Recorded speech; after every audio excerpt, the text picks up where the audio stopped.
1300 hours, Pakistan Standard Time. Assalamu alaikum. This is Radio Pakistan. The news read by Ali Ahmad. First, the headlines. Prime Minister is arriving on a day-long visit to Karachi today. Finance Minister says government is providing subsidy of 104 billion rupees on petroleum products to provide relief to the people.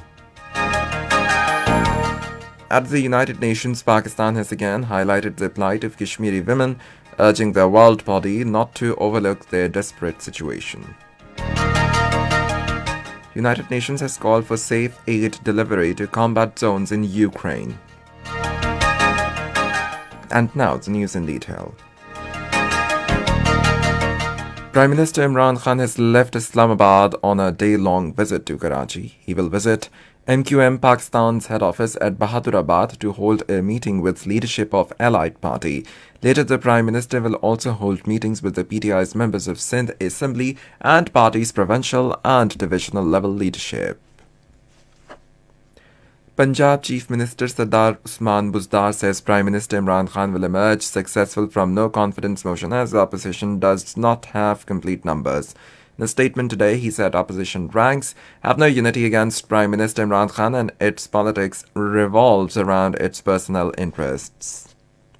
Finance Minister Shaukat Tareen says government is providing a subsidy of 104 billion rupees on petroleum products to provide relief to people.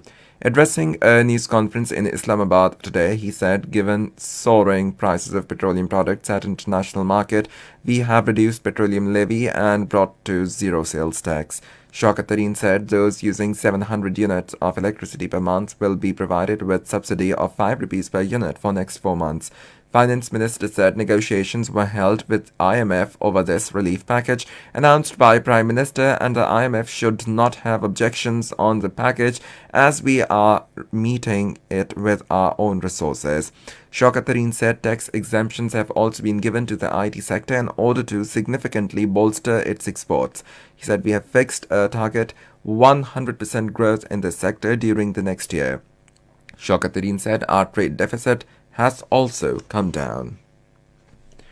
Naval Chief Admiral Mohammad Amjad Khan Niazi held important meetings with Commander of Royal Saudi Naval Forces and other military officials during an official visit to Saudi Arabia. They discussed bilateral maritime cooperation and matters of mutual interest.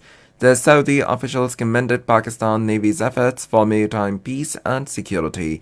The naval chief attended an international defense exhibition organized by Saudi Defense Ministry. He also held a meeting with the head of the American Central Naval Command. In a statement, a spokesperson of Pakistan Navy said visit of naval chief to Saudi Arabia will further promote relations between the two countries. At the United Nations, Pakistan has again highlighted the plight of Kashmiri women at a Security Council debate on women's rights, saying their plight should not continue to be ignored. Addressing the Security Council, Pakistan's permanent representative to the United Nations, Munir Akram, regretted that continuing violence against women in occupied Kashmir gets much less attention during the 15-member body's debates. The Pakistani envoy stressed the need for addressing in a holistic, effective and non-discriminatory manner the challenges in numerous situations of conflict where women and girls are endangered and their fundamental rights violated. In India, Modi-led fascist government and Hindutva activists have created an environment of fear for journalists in India.